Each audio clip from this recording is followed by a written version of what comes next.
नमस्कार, मैं आशा आप सभी का अपने YouTube channel stories world with Asha में स्वागत करती हूँ। चलिए सुनते हैं आज की कहानी।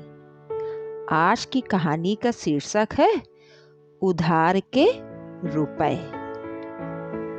बनारस में एक धनी सेठ रहते थे, अमीचंद।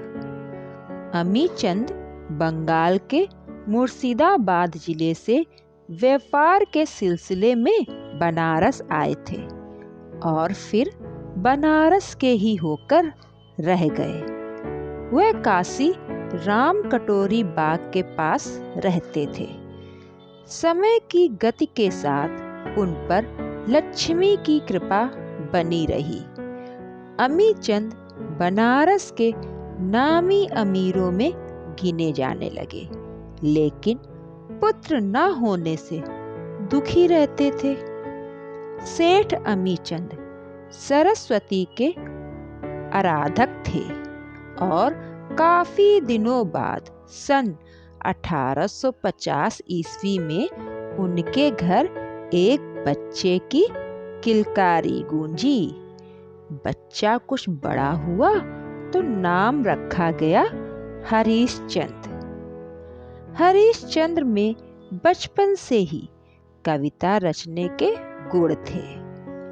वह कुछ न कुछ गुनगुनाया ही करते थे। प्यार दुलार में पला हरिश्चंद्र जब कुछ करने समझने के लायक हुआ तो माँ बाप एक एक करके मौत के मुंह में समाते चले गए।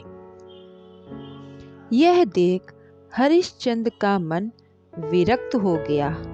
उन्हें धन से घृणा होने लगी और वह सचमुच के हरिश्चंद्र बन गए। दोनों हाथों से दुखियों, गरीबों, जरूरतमंदों को दान देने लगे। दान देना, कविता लिखना और मित्र मंडली के साथ बैठना ही अब हरिश्चंद्र की दिनचर्या हो गई। अतिशय दानशीलता के चलते एक समय तो ऐसा आया कि हरिश्चंद्र के पास एक भी पैसा नहीं बचा। उसके पास इतने पैसे भी नहीं थे कि वह लिफाफों पर टिकट चिपकाकर डाक में डाल सके। इसलिए दूसरे शहरों में रहने वाले मित्रों को वह पत्र लिखते और लिफाफों में बंद कर अपने पास मेज पर रखते जाते।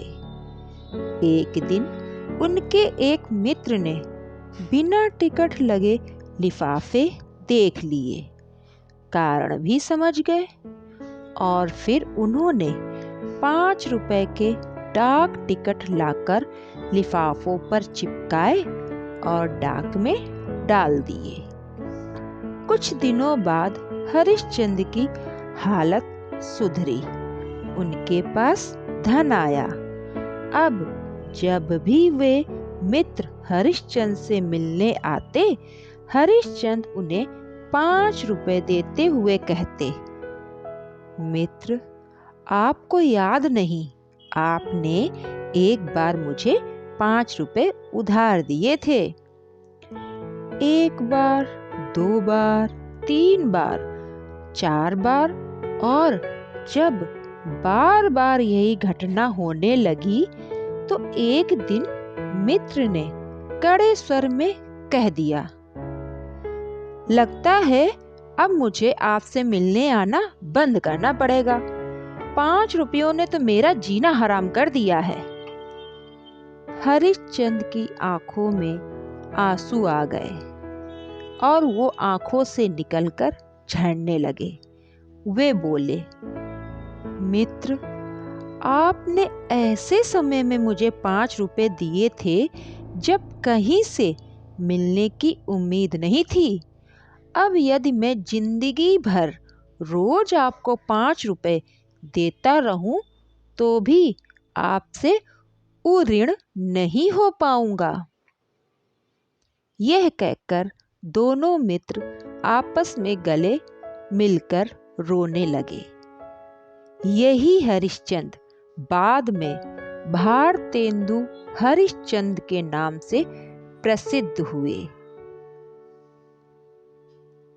आप लोगों ने मेरे द्वारा यह कहानी सुनी। इस कहानी से हमें यह शिक्षा मिलती है कि यदि जब कभी भी हमारे बुरे दिन हो और उन दिनों में कोई भी आपकी मदद करे तो अच्छे दिन आने पर उनको भूलना नहीं चाहिए और हमेशा उनका उपकार मानना चाहिए।